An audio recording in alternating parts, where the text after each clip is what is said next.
Joe, congratulations, you're top of the table, but how frustrating was it not to take advantage and get all 3 points today? Yeah, of course, we want to come into every game and, like I say, a tough game tonight at the top of the table, and we want to take 3 points away, but sometimes, games go that way and you just got to dig in and see out the game and obviously keep a clean sheet and take the point. No shots in the second half on target. Do you feel that both of you sort of snuffed each other's attacking talent and attacking threat out of this game? To be fair, I felt it was a bit end-to-end game, and like I say, it's important to kind of keep that full concentration and hopefully not give mistakes away and be punished at this league. And like I say, I'm just delighted to get the clean sheet and obviously take the point and move forward.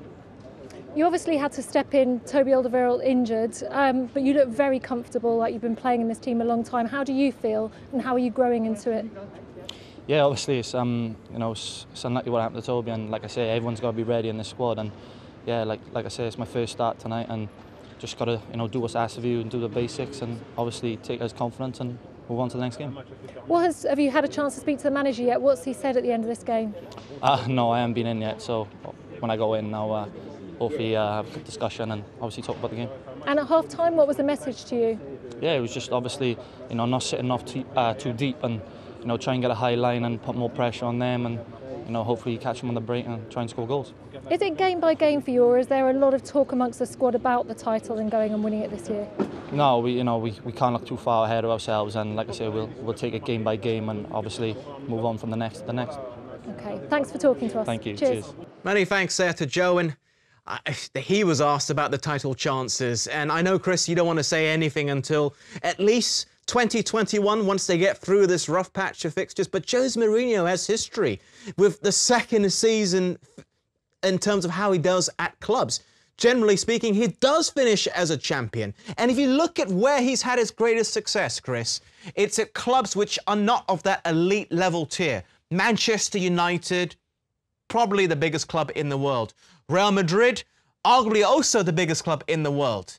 But when he was at Chelsea, they had only won a league title once before that. He came in, he revolutionised the club thanks to the millions and millions of pounds spent by Roman Abramovich. You look at Inter Milan, who were dominated by AC Milan in the noughties, and then subsequently Juventus. They were not the top team in Italy, but he got them the treble. Now he's at Spurs, who are in that tier just below Manchester United and Liverpool in English football in terms of profile. Could this be it? Is he well suited to this club? Is he well suited to the players?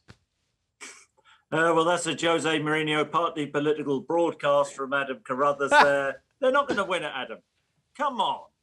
It's not going to happen. It's a strange season. My tip for the title this season are just coming good. Manchester City. I believe that Pep has a point to prove.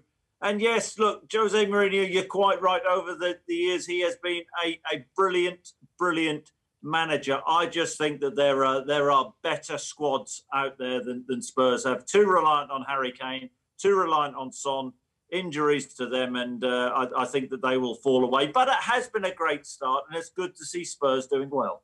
You said he has been a great manager. Do you think he still is a great manager? He still is, yeah.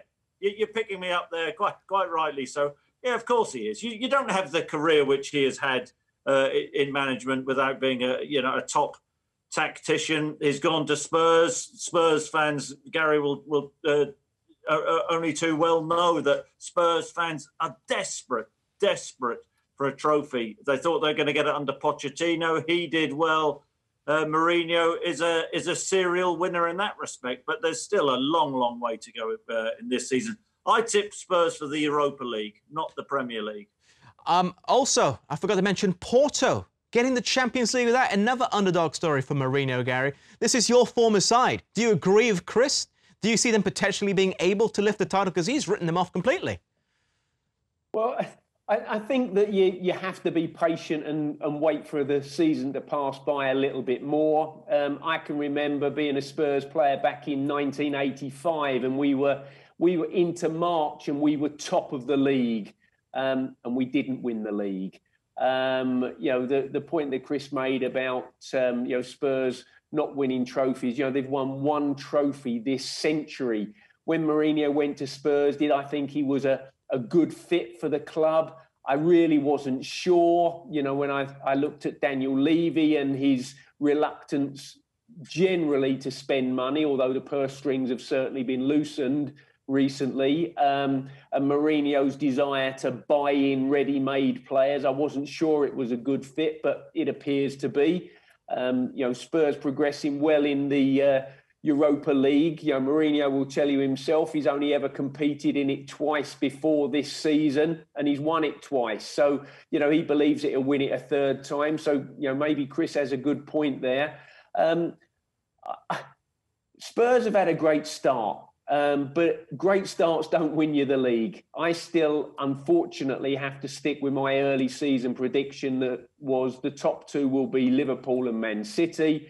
And I still think that will be the case because it's a crazy season in many ways, because of the world pandemic, maybe something unpredictable, a Leicester-type scenario happens this year.